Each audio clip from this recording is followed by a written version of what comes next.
பிரியமானவர்களே, இயேசு கிறிஸ்துவின் இணையற்ற நாமத்தில் உங்களை வாழ்த்துகிறேன்.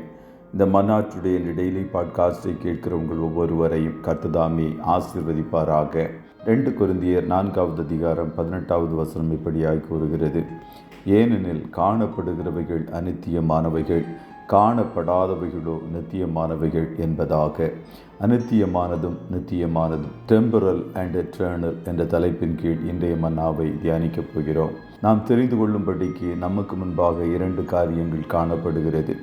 ஒன்று பூமிக்குரியது, இன்னொன்று பரலோகத்துக்குரியது. ஒன்று அநித்தியமானது, இன்னொன்று நித்தியமானது. நாம் காண்கிற உலகம், அதில் காணப்படுகிறவைகள், நம்முடைய ஆஸ்தி ஐஸ்வர்யங்கள், வீடு வாசல்கள், குடும்ப பிள்ளைகள் எல்லாம் தற்காலிகமானது, அநித்தியமானது. இந்த பூமிக்குரிய கூடாரமாகிய நம்முடைய சரீரம், அதுவும் அநித்தியமானது. மறுபுறம் நமக்குள் காணப்படுகிற ஆத்துமா நித்தியமானது, பரலோகம் நித்தியமானது, தேவன் நித்தியமானவர், அவருடைய வார்த்தை நித்தியமானது. கர்த்தருடைய பிள்ளைகள் நித்தியமானதை நாடி தேடி இந்த பூமிக்குரிய வாழ்க்கையை வாழ வேண்டும். நம்முடைய எண்ணங்களும் குறிக்கோள்களும் நித்தியமானவைகளை நோக்கி காணப்பட வேண்டும். ஆபிரகாம் ஒருவனாயிருக்கையில் கர்த்தர் அவனை அழைத்து அவனை ஆசீர்வதித்து பெருக பண்ணினார். அவனுடைய ஆஸ்தி ஐஸ்வர்யங்கள் பூமி கொள்ளாததாயிருந்தது. அப்படி இருந்தும் அவன் வாக்குத்தத்தம் பண்ணப்பட்ட தேசத்திலே பரதேசியைப் போல சஞ்சரித்து அந்த வாக்குத்தத்தத்திற்கு உடன் சுதந்திரராகிய ஈசாக்கோடும் யாக்கோபோடும் கூடாரங்களில் குடியிருந்தான். ஏனெனில் தேவன் தாமே கட்டி உண்டாக்கின அஸ்திபாரங்கள் உள்ள நகரத்திற்கு அவன் காத்திருந்தான்.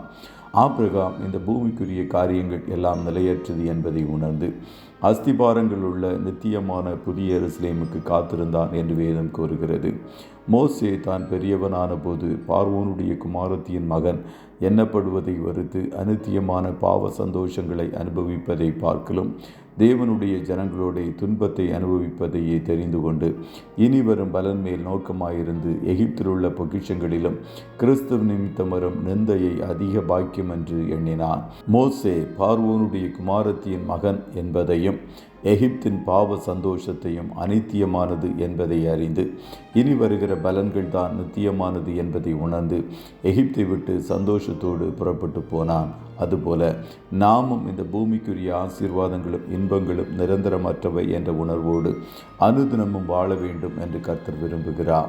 மேலும் கர்த்தருடைய பிள்ளைகள் கடந்து செல்கிற உபத்திரவங்களும் பாடுகளும் கூட அநித்தியமானவைகள். பவுல் இதே வேத பகுதியில் இதை குறித்து கூறும்போது, அதி சீக்கிரத்தில் நீங்கும் லேசான நம்முடைய உபத்திரவம் அதிகமான நித்திய கனமகிமையை உண்டாக்குகிறது என்று 2 கொரிந்தியர் 4:17 எழுதினார்.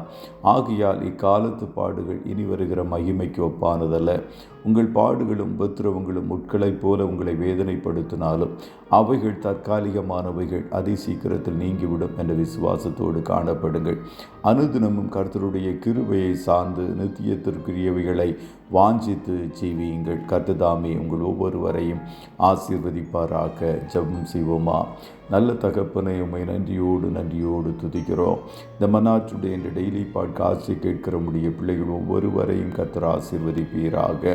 தகப்பனே, நாங்கள் காண்கிறவைகள் யாவும் அநித்தியமானவைகள் என்பதை அறிந்து, காணாதவைகள் நித்தியமானவைகள் என்பதை அறிந்து, அதை குறித்து சிந்தையோடு இந்த பூமிக்குரிய வாழ்க்கையை வாழ கர்த்தர் எங்கள் ஒவ்வொருவருக்கும் உதவி செய்வீராக. இன்றைய தினம் உம்முடைய பிள்ளைகள் கையிடுகிற எல்லா வேலைகளையும் கர்த்தர் நீர் ஆசீர்வதியும்.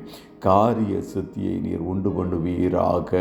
ஒருவன் தன் வேலையில் ஜாக்கிரதை உடையவனாய் காணப்பட்டால் அவன் நீசருக்கு முன்பாக நிற்காமல் ராஜாக்களுக்கு முன்பாக நிற்பான் என்ற வார்த்தையின்படி உம்முடைய பிள்ளைகள் கையிடுகிற எல்லா காரியங்களையும் ஜாக்கிரதையோடு செய்ய கர்த்தர் கிருபை பாராட்டுவீராக.